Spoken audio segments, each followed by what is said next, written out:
Hello there and welcome. This is Turning Towards Life again.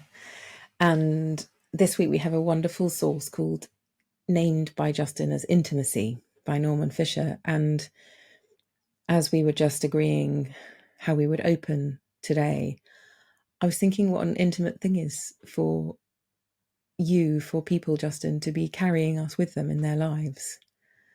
What a act of friendship it is to be including us in a walk or a chemotherapy session or a rehabilitation time or going to sleep or cleaning the kitchen or sitting on the sofa with a cup of tea, like whatever the places that someone's listening from to Turning Towards Life, we're there with them. So I'm feeling this wonder of the notion of intimacy, of closeness, of being right in one another's lives, right close up alongside one another. And I haven't really felt that before. I was just thinking of this word and what it really means. And here we are, right in someone's ears, right in someone's heart as they sit and be or walk or drive, or whatever's happening. And so I want to just acknowledge that with anyone who's listening today, just how wonderful it is that we're welcome in your space and that we are here together. It's quite a loveliness. So welcome, and welcome to you, Justin. Good morning. As usual, a joy to sit here and see your face and hear your voice and feel the ongoingness and aliveness of this conversation. Thank you, Lizzie. It's wonderful to be here with you. Yes. Well, we're going to be talking about intimacy with life as well, but intimacy with one another is of course, part of that. And the thinking now about the various different kinds of intimacy and the closeness and contactfulness that it means to be in one another's ears, actually, as you and I are, and we can see one another and all of that whilst we're talking. It's reminding me when I have a memory of being very young, but old enough to have what at the time was a Walkman radio, Lizzie, in the old days before the kind of technology we have available to us. I used to love disappearing under the duvet in my bed with headphones over my ears and listening to late night talk radio when I was about 9 or 10. And the feeling of other people's voices being in really close, I think for me, it was wonderful, but I think it's really important for us humans to be in conversation in this way. So I'm very glad to be here, glad to have this source that we're going to read from Norman Fisher, who's a person I'm very grateful for.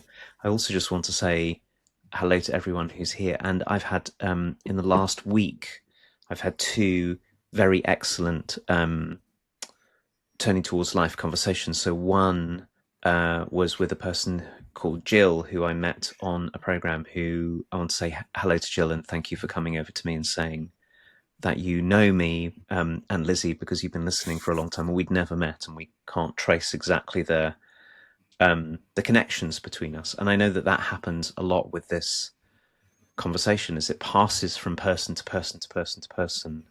And then there's a way in which we get to know one another or other people get to know us from being in this. And it's always very touching.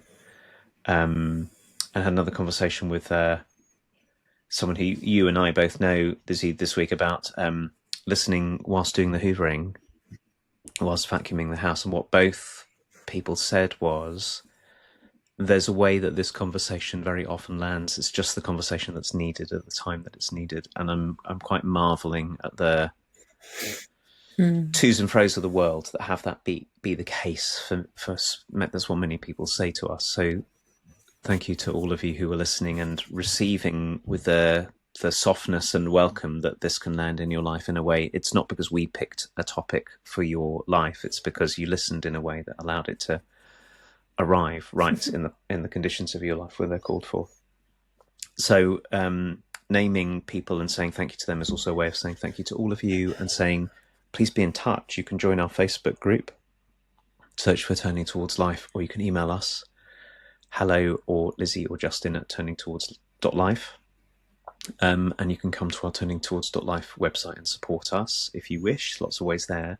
The other thing I want to say just before we begin is every now and again we do say, Lizzie, that this conversation is born of something that's bigger than this called Thirdspace. And Thirdspace is really, as you know, up to things in the world which are to do with both the content and the style and the contactfulness and the depth of this conversation.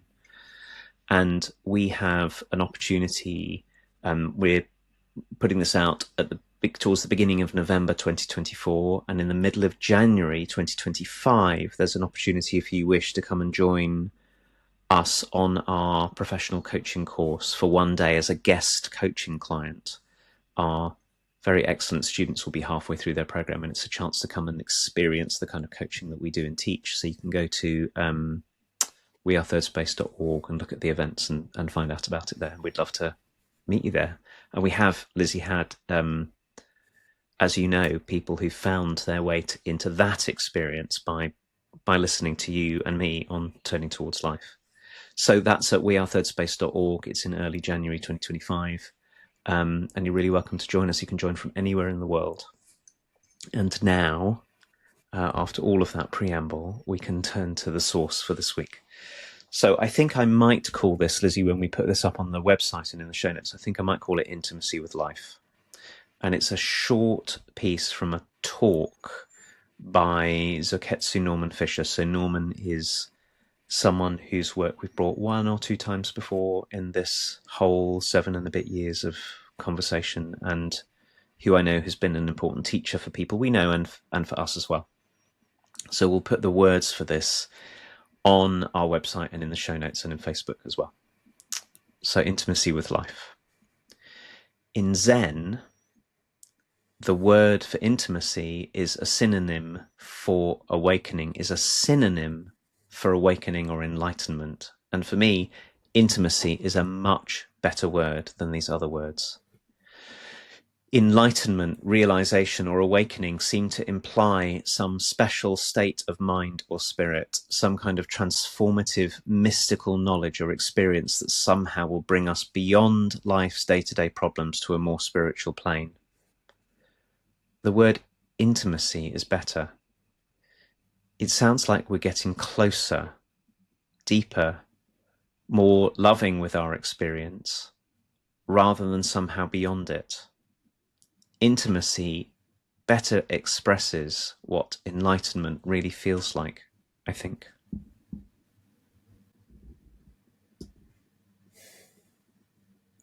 Thank you, Justin.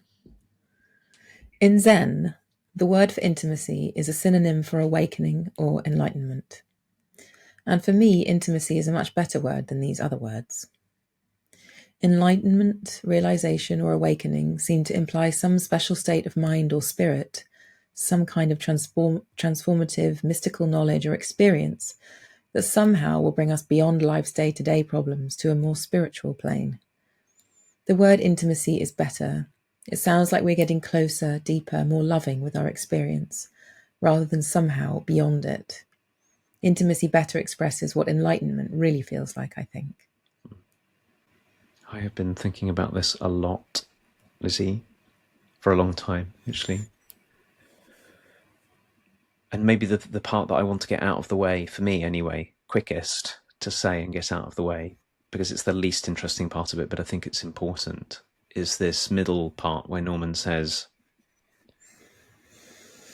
that the word enlightenment or realization or awakening, something that many of us long for in one way or another, imply some kind of, I love this language, experience that will somehow bring us beyond life's day-to-day problems to a more spiritual plane. There's something both superior about that kind of language, like it allows us to say, well, I'm enlightened and you're not, because I'm beyond the day-to-day. But it's also so clearly in the way Norman's given it language.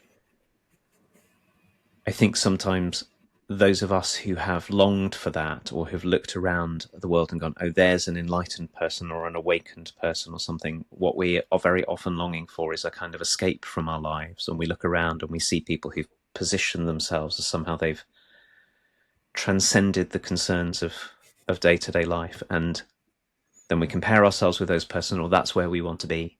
And so we, I don't know, take up a meditation practice which sort of zones us out or something, and we imagine that if we no longer felt what life was like, and we no longer grieved, and we no longer had to deal with the pile of dishes in our kitchens, and we no longer had to clean the house, and we no longer had to deal with the messiness of human relationships, we would have arrived. And I think all of that is an incredibly unfortunate fantasy, actually. I think what it does is it sucks us away from our lives, and it also creates a sort of story of, you and I have talked about this before, but the story of an island we're going to get to where it all works out and everything's fine and nobody suffers and success comes and I get to manifest everything I want in my life and all of that. I would much rather, which is what we're getting into, be in a conversation about how do we find our way into our lives, not out of our lives? How do we find our way into our lives whilst we're here? One of the things I know about myself, I think it's broadly true of being humans, but I can feel it in myself very much, is it's really, really easy for me to move away from my life in order to protect myself from it. And I've spent a lot of time doing that, like becoming a sort of buffered person. I've got lots of protective parts in me that will buffer me, damp down feelings, suppress things, make sure I don't get too upset or too affected or too sensitive or too courageous or too creative or too, not too much of anything, like dampen that down, which is the away from life move. And my body will do the same. So I've been really paying attention recently to, where I tighten up and tense up and all those kind of things. And all of that creates this illusion of being separate from life, but actually, on a really basic level, how can any of us be separate from life at all? We're made of it. We're made of the same stuff that the universe is made of. We're made of the same stuff that one another is made of. You have a heart just like I have a heart, and lungs like I have lungs, and cells like I have cells, and it's true of everyone and everything, but not just other people, dogs and cats and rabbits and rats and trees and snakes and fish and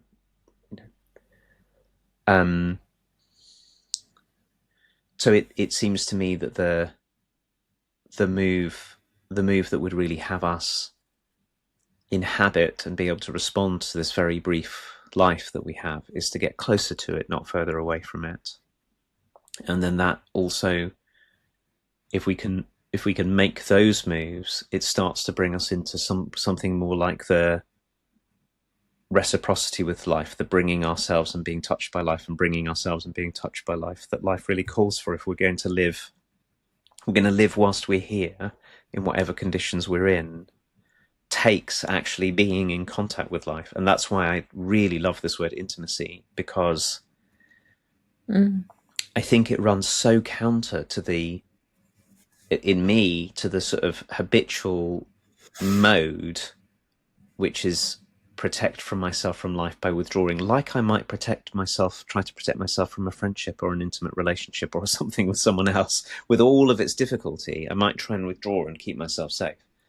But the cost of all of that is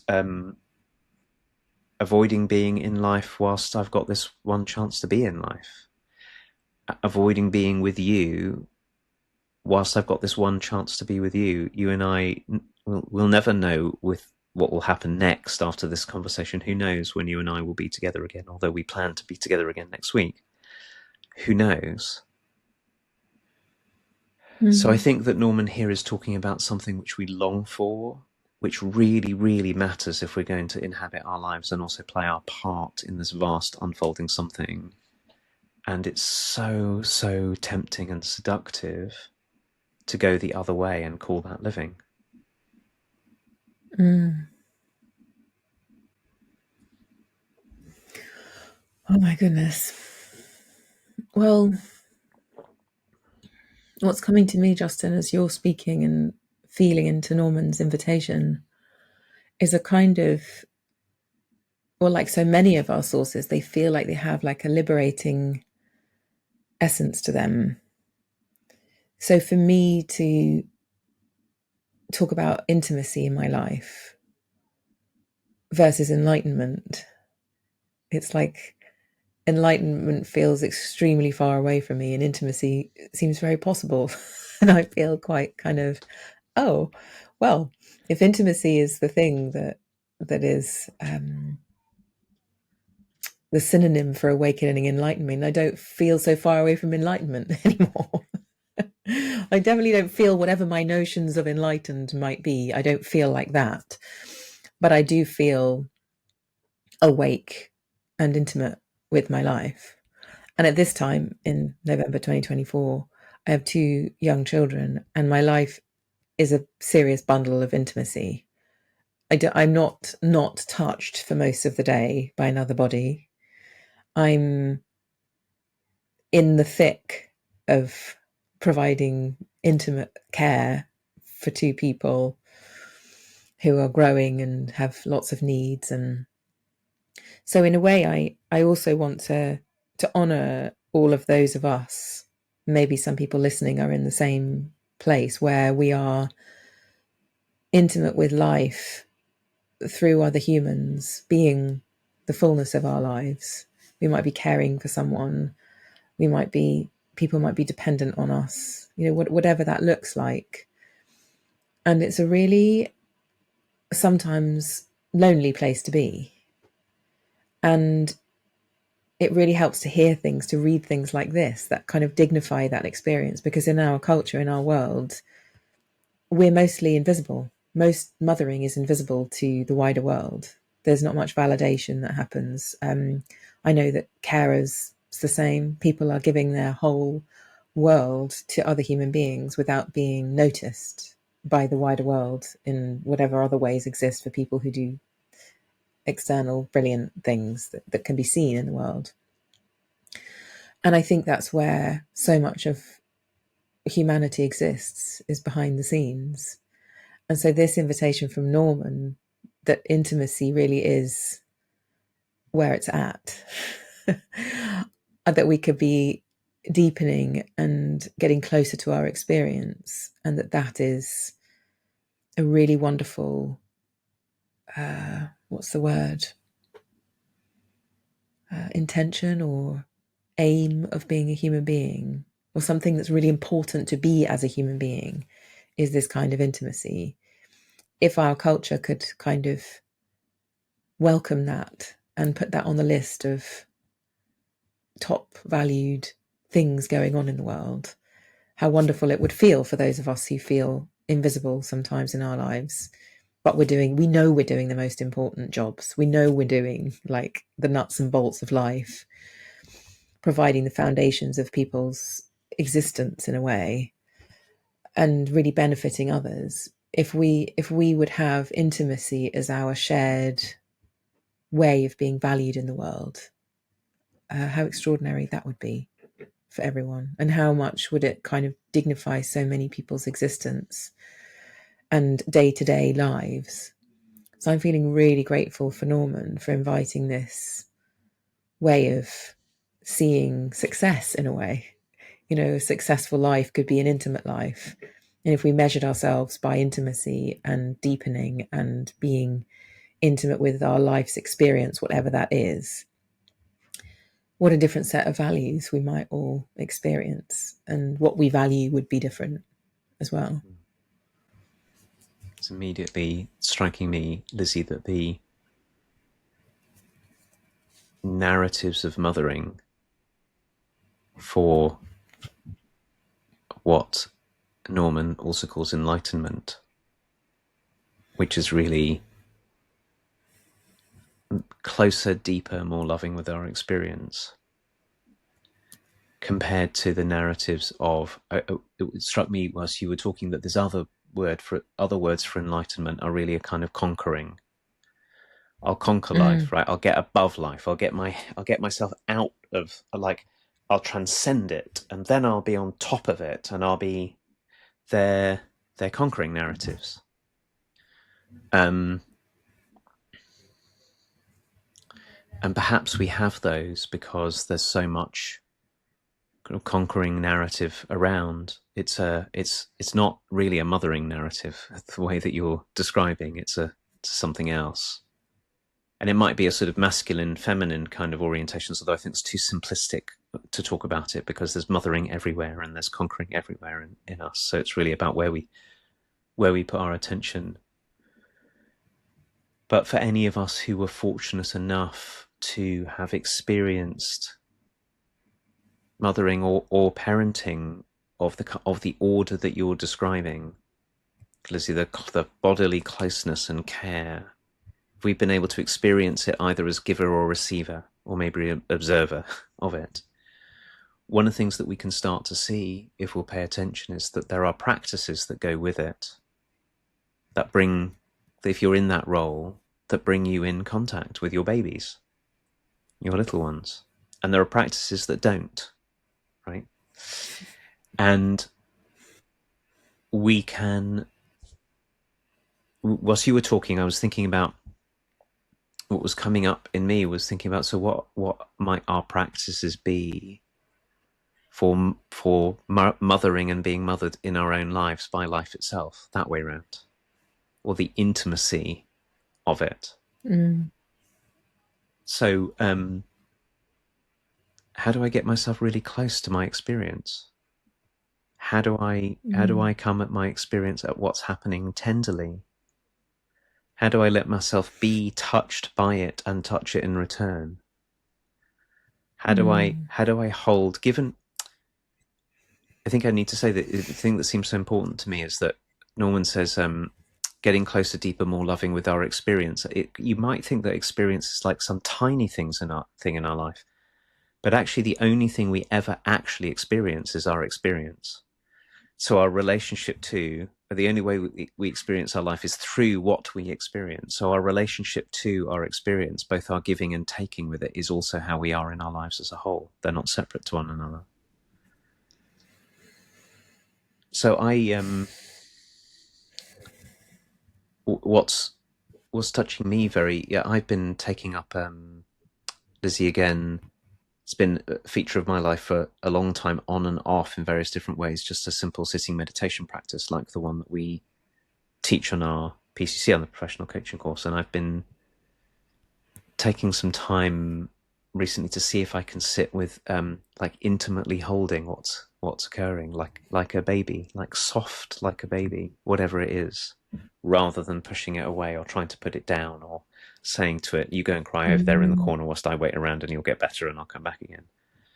Like, can I cradle my own experience super close and gently, whatever it is? And when I'm able to do that, what I notice is it does do exactly what Norman says. It brings me in a more loving way with what's happening. And even with the times that I'm experiencing something I really don't want to experience, I feel in those moments much more like I'm able to wonder and marvel and love and get close to this one life that I've got.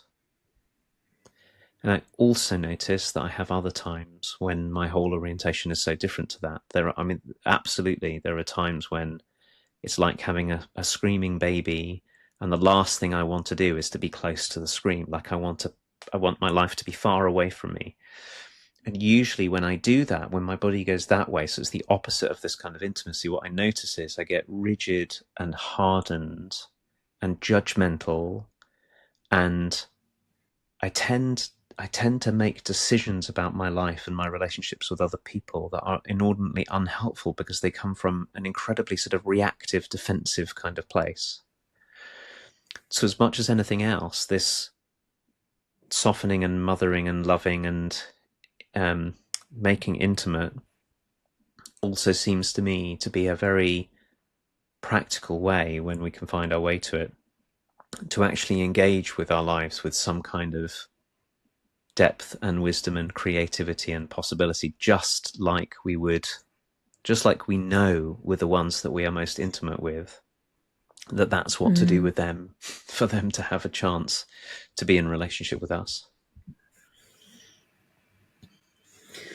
Somehow, just in the word that's arriving for me now in this wondering about intimacy with experience is reverence. Like if I can be in reverence to the washing up or the nappy changing or the bath time or the picking up toys for the 57 millionth time, putting them back in the box, or the beloved dishwasher that we talk about all the time, or even just the mugs. You know, I was just thinking about just objects and the way I'm in relationship to objects in my life and people. What if they were to be revered? What if and I'm noticing in myself, Justin, the things that I think hold me away from this intimacy and hold me away from life are things like speed and resentment and stories going around in my head about what's going on that kind of have me do things in particular ways. Like, how come this is me doing this? Like a kind of a victim story. There's lots of stories that happen that are internal to me, and probably nobody even hears that they exist in me other than when we speak like this, or I'm in some kind of therapeutic wondering about some way I'm suffering my life. But what I notice is that if I can bring an intention of reverence, a kind of spacious reverence, and slow down, firstly, I can hold those stories with the reverence too. Like I can hold those stories with love, as you're saying, with gentleness and tenderness, like a mother would listen to her child. Like my inner mother can listen to my inner child, and just let them tenderly land somewhere. But then physically as well, I can bring tenderness and I can bring reverence to the things that I'm up to with my hands and my body that leave me, which I think is this crucial thing about intimacy, that leave me in receipt of something too, that leave me in receipt of what it's like to be a human being and know what that is and feel what that is, rather than feel like I'm just an instrument in everyone else's well-being or something. And so to actually receive seems to me in this moment to allow reverence to come through as an intention, and to allow spaciousness and a slowing down and like giving myself a chance to experience, to consciously experience, rather than be in a kind of fast-paced, getting things done kind of mode. And I think that whole getting things done thing is so pervasive. And, you know, even in the way that we greet one another, and you say, well, you know, how are you? And someone says, well, yeah, no, I'm keeping really busy. Yeah, great, thanks. And it's like, oh, so busyness is the way to get through. Busyness is the way to have a day go by, and busyness is how to survive, and busyness is how to be successful, and busyness is, I just think it's so culturally normal that slowness and spaciousness doesn't really get a look in, even internally. Like even when there's nobody watching and nobody validating me for being busy, there's an engine that's going, and I know that engine in me breeds resentment and smallness and clenchedness and lots of stories that actually don't leave me to be in receipt of my life, and being able to welcome experience and what's happening and the gift of what's happening. If I can't see the gift, I know I'm going too fast. If I can't feel the gift of my life, just that I have this body, that I have a heart, that I can breathe, that I have this benevolent breath that keeps going on all the time, that my feet seem to carry me everywhere I go. If I am not in remembrance and receipt of that, it's pretty sure that I'm going too quickly, and I'm in some way tensing myself up, bracing myself, instead of allowing the softness of life, the tenderness, as you say, to be real and here and available to me. Well, we're back on this topic of receiving. that you so often bring, Lizzie. And what I take now from what you're saying is that our commitment to going fast and being in control of everything and being busy is really a way of trying to put ourselves in control of things, to be the ones who control but who don't receive. And a lot of what we get up to is an attempt to not to receive our lives. Because if I receive you or I receive my experience, I might receive something I don't want to receive. And I think that's where I think you're bringing in reverence is such wonderful and helpful language, because reverence towards our lives and towards our experience isn't just towards the dishes and the mugs and the person who's next to me and all of that, which is really, really important. But it's also striking me it might be an air of reverence to what we experience. So if I'm experiencing something very strong, instead of very quickly trying to get on top of it and react to it, which is a controlling move. And I've, particularly, I notice how this is really on the harder edge of things for me. If I feel really angry or really upset about something or hurt by something, or I can feel that that's the moment, I'm much less likely to be being in reverence to the hurt and, really paying attention to it and seeing what I can understand from it and seeing how I then want to bring myself to my life in the light of it is very different to let me quickly make this go away, which I know, and I've been tracking back in some tricky situations that I've had in my life over recent months, that every time my response is to move quickly and reactively, which is the opposite of intimacy. I add to the suffering of my own suffering and other people's suffering. And when I slow down and breathe, not as a way of making the pain of it go away, but so I can be contactful and intimate with, then then I may want to act on that pain in all kinds of different ways. Sometimes I might want to just leave it alone, and other times there may be something that, for the sake of integrity or sincerity or whatever, I may want to go and talk to somebody about something.